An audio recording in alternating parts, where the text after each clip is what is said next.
I've titled this session, Why Budgets Fail and What We Should Do Instead, because this is a provocative title. In personal finance, people will talk about budgets incessantly.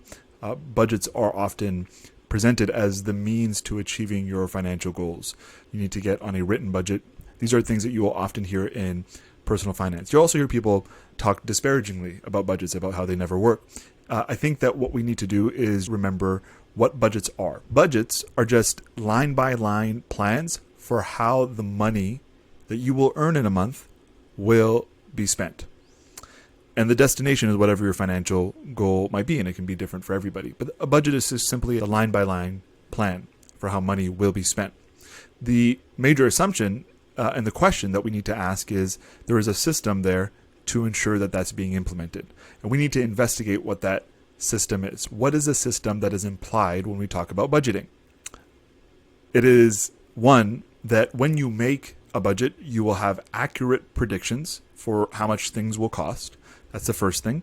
And the second thing is that the budget will be updated regularly, it will be checked regularly, and that you will actually use that budget to make decisions. That system doesn't sound too great. It doesn't really check out on the speed, effort, and reliability metrics that we had discussed earlier. And so, yes, it's important to acknowledge that for some people, budgets do work. But budgets do not work for most people. Budgets don't have anything built in to their attached systems that are optimized to deal with anchoring bias. And it doesn't really help with present bias.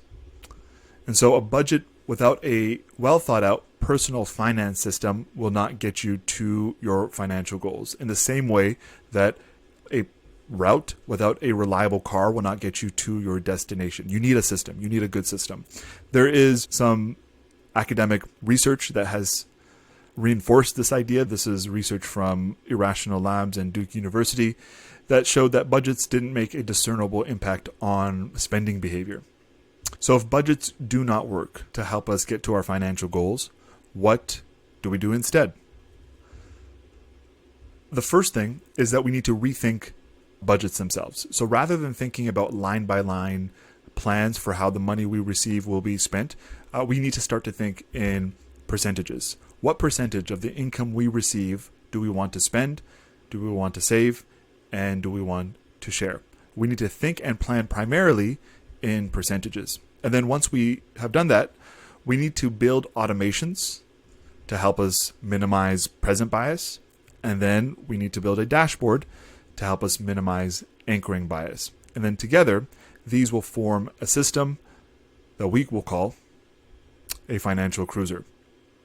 A financial cruiser is just automations and a dashboard to help you reach your financial goals and implementing a target flow rate based on percentages of what you decide you want to spend, save, and share in a given month.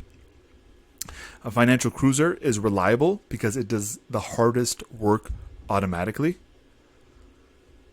and it presents just enough data to make sound decisions. It's interesting to note that modern day cars have lots of data that could be presented to you. You could be presented with up-to-date tire pressure in a given instant.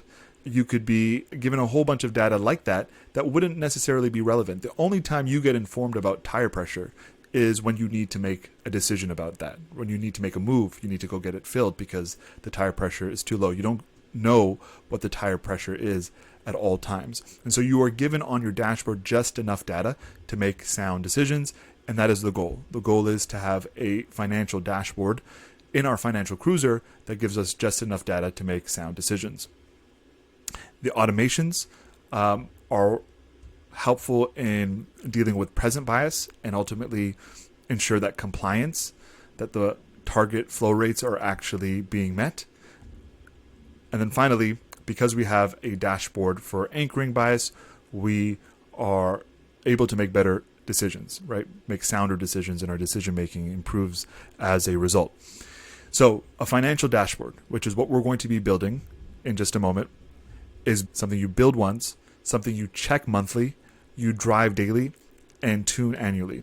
And that is what we'll be covering in the next sessions.